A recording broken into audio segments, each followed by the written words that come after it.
जय हिंद मित्रांनो, एक्झाम जागरवर तुम्हा सर्वांचं पुन्हा एकदा स्वागत आहे. मित्रांनो, आजच्या चालू घडामोडीच्या सत्रात आपण नुकत्याच घडलेल्या घटनांवर आधारित MCQची प्रॅक्टिस करणार आहोत. यातील एक एक प्रश्न अत्यंत महत्त्वाचा आहे, त्यासाठी व्हिडिओ शेवटपर्यंत पहा व आपल्या मित्रांसोबत सुद्धा शेअर करा, जेणेकरून येणाऱ्या एक्झाममध्ये त्यांना सुद्धा याचा फायदा होईल. चला तर आजच्या सत्राला सुरुवात करूया. पहिला प्रश्न पहा. 2026च्या ग्लोबल सॉफ्ट पॉवर इंडेक्समध्ये आपला भारत कितव्या स्थानी आहे? या प्रश्नाचं उत्तर आहे पर्याय क्रमांक 3. म्हणजेच यंदाच्या ग्लोबल सॉफ्ट पॉवर इंडेक्समध्ये आपला भारत हा 32व्या क्रमांकावर आहे. भारताला यात किती गुण देण्यात आलेत? तर भारताला यात 48 गुणांसह 32व्या स्थानावर ठेवण्यात आलं. मित्रांनो, मागच्या वर्षीच्या तुलनेत भारताच्या रँकिंगमध्ये घसरण झाली आहे. 2025मध्ये भारत या रँकिंगमध्ये 30व्या क्रमांकावर होता व यंदा 2 स्थानांनी घसरून भारत 32व्या स्थानावर आला आहे. बरी रँकिंग कोणाद्वारे प्रकाशित केली जाते? तर ब्रँड फायनान्स या संस्थेद्वारे ही रँकिंग प्रकाशित केली जाते. या रँकिंगमध्ये पहिल्या क्रमांकावर नेहमीप्रमाणेच अमेरिका हा देश आहे. अमेरिकेनंतर चीन दुसऱ्या क्रमांकावर, जपान तिसऱ्या, UK चौथ्या, तर जर्मनी हा देश यात 5व्या क्रमांकावर आहे. मित्रांनो, जानेवारी महिन्यात ज्या रँकिंग प्रकाशित झाल्यात त्या एकदा आपण रिवाईज करून घेऊया. पहा, ग्लोबल फायर पॉवर सैन्य शक्ती रँकिंग 2026मध्ये आपला भारत 4थ्या क्रमांकावर आहे. 2026च्या एशिया मॅन्युफॅक्चरिंग इंडेक्समध्ये 6व्या, उत्तरदायी राष्ट्रीय निर्देशांकात भारत 16व्या क्रमांकावर आहे व हा निर्देशांक भारताद्वारेच सुरू करण्यात आला. यात पहिल्या क्रमांकावर सिंगापूर हा देश आहे. हेनले पासपोर्ट इंडेक्समध्ये आपला भारत 80व्या क्रमांकावर आहे.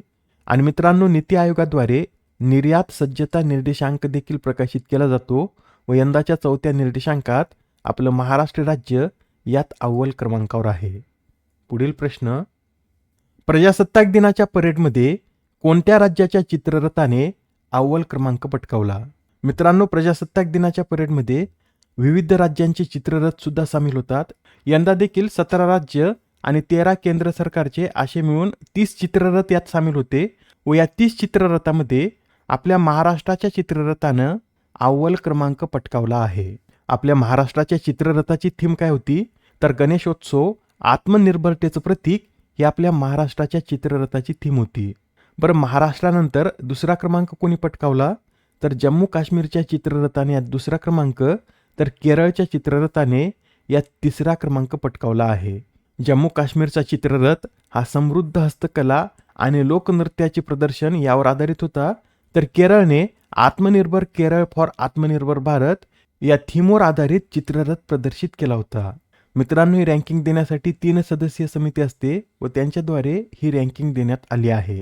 तसेच भारतीय नागरिक सुद्धा आपल्या आवडीच्या चित्ररथाला वोट करू शकतात व यंदाच्या परेडमध्ये लोकप्रिय चित्ररथ हा गुजरातचा चित्ररथ ठरला आहे. गुजरातच्या चित्ररथाला नागरिकांद्वारे सर्वाधिक वोट मिळाल्यामुळे गुजरातचा चित्ररथ हा लोकप्रिय पसंती श्रेणी अंतर्गत अव्वल क्रमांकाचा चित्ररथ ठरला आहे.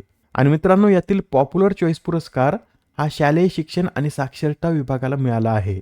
तिन्ही सैन्यांमध्ये भारतीय नौदलाला सर्वोत्तम मार्चिंग तुकडी म्हणून निवडण्यात आलं. आता हा प्रश्न पहा काय म्हणतो. यंदाचा भारत ऊर्जा सप्ताह कोणत्या राज्यात आयोजित करण्यात आला? तर यंदाचा भारत ऊर्जा सप्ताह हा गोवा या राज्यात आयोजित करण्यात आला. यंदा हा सप्ताह 27 ते 30 जानेवारी रोजी साजरा करण्यात आला व या सप्ताहाची सुरुवात कधी करण्यात आली? तर हा सप्ताह 2023 पासून आयोजित केला जातो व यंदा या सप्ताहाची ही 4थी आवृत्ती होती. पुढील प्रश्न. भारतीय रेल्वेने कोणत्या रेल्वे स्थानकावर ह्युमनॉइड रोबोट तैनात केला आहे? तर नुकतेच आता भारतीय रेल्वेने विशाखापट्टणम या रेल्वे स्थानकावर ह्युमनॉइड रोबोट तैनात केला आहे. इमेजमध्ये दिसत असेल असा रोबोट असून या रोबोटचं नाव काय? तर या रोबोटचं नाव ASG अर्जुन असं आहे. मित्रांनो, प्रवाशांची सुरक्षा आणि सेवा प्रदान करण्यात सुधारणा करण्यासाठी भारतीय रेल्वेने हा रोबोट तैनात केला आहे. हा रोबोट काय करेल? तर हा रोबोट RPF कर्मचाऱ्यांसोबत काम करेल आणि गर्दीच्या ठिकाणी लोकांना देखील हा रोबोट मदत करेल. या रोबोटची निर्मिती विशाखापट्टणम येथे स्वदेशी तंत्रज्ञानाचा वापर करून करण्यात आली आहे. नाव लक्षात ठेवा, या रोबोटचं ASG अर्जुन असं या रोबोटचं नाव आहे.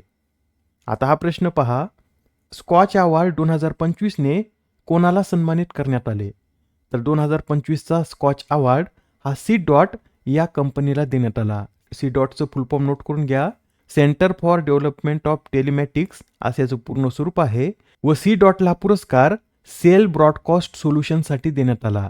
सी डॉट हे दूरसंचार विभागाच्या अंतर्गत एक संशोधन आणि विकास केंद्र आहे व त्यांना आता स्कॉच शिखर परिषदेत या स्कॉच पुरस्काराने सन्मानित करण्यात आलं.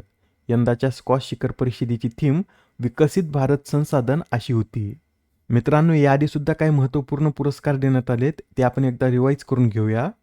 राष्ट्रपती पोलीस कलर्स पुरस्काराने सिक्कीम पोलिसांना सन्मानित करण्यात आलं व हा पुरस्कार मिळवणारं सिक्कीम हे 15वं राज्य ठरलं आहे. सुभाषचंद्र बोस आपदा प्रबंधन पुरस्काराने सीता अशोक शेळके यांना सन्मानित करण्यात आलं. तर संस्था श्रेणीमध्ये सिक्कीम राज्य आपत्ती व्यवस्थापन प्राधिकरणाला सन्मानित करण्यात आलेला आहे.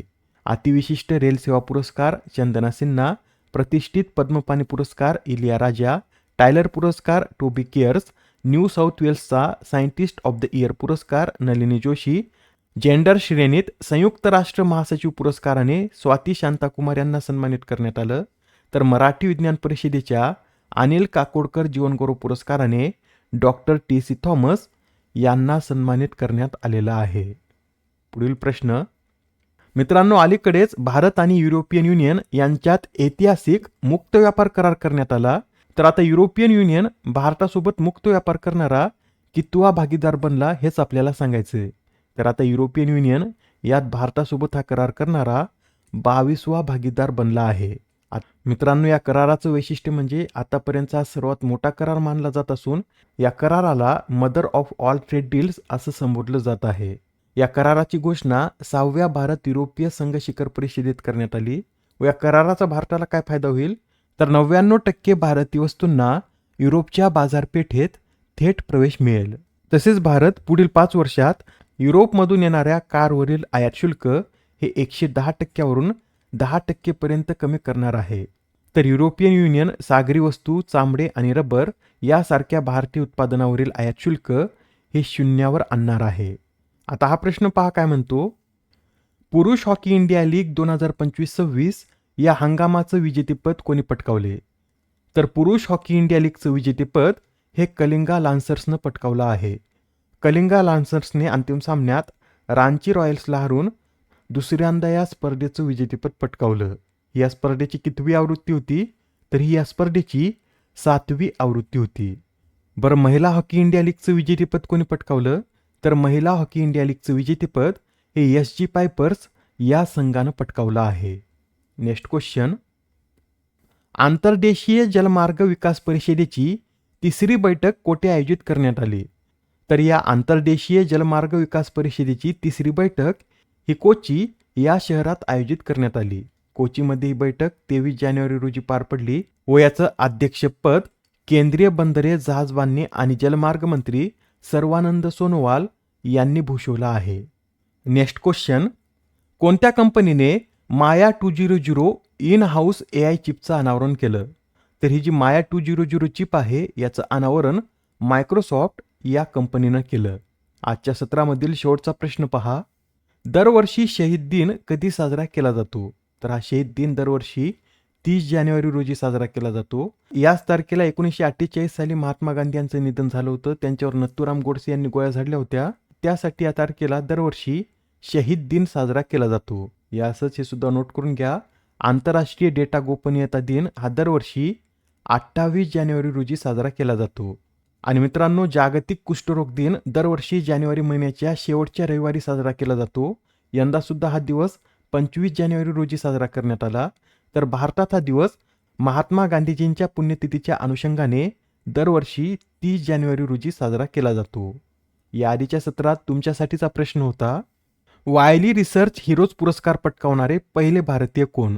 या प्रश्नाचं उत्तर आहे पर्याय क्रमांक 3 म्हणजेच डॉक्टर चंद्रकांत लहरिया हे वायली रिसर्च हिरोज पुरस्कार पटकावणारे पहिले भारतीय ठरले आहेत. त्यांना इम्पॅक्ट बियॉन्ड अकादमी या श्रेणीत हा पुरस्कार मिळाला. आजच्या सत्रामधील तुमच्यासाठीचा प्रश्न पहा. देशातील पहिल्या शासकीय रजोनिवृत्ती क्लिनिकची सुरुवात कोणत्या राज्यात करण्यात आली. आता या प्रश्नाचं उत्तर कमेंटमध्ये देण्याचा प्रयत्न करा. उत्तर चुकलं तरी काय हरकत नाही, कारण ज्यावेळेस तुम्हाला या प्रश्नाचं योग्य उत्तर माहीत होतं त्यावेळेस हा प्रश्न तुमच्या दीर्घकाळापर्यंत लक्षात राहतो. तर आता पुढच्या सत्रात पुन्हा भेटूया. धन्यवाद.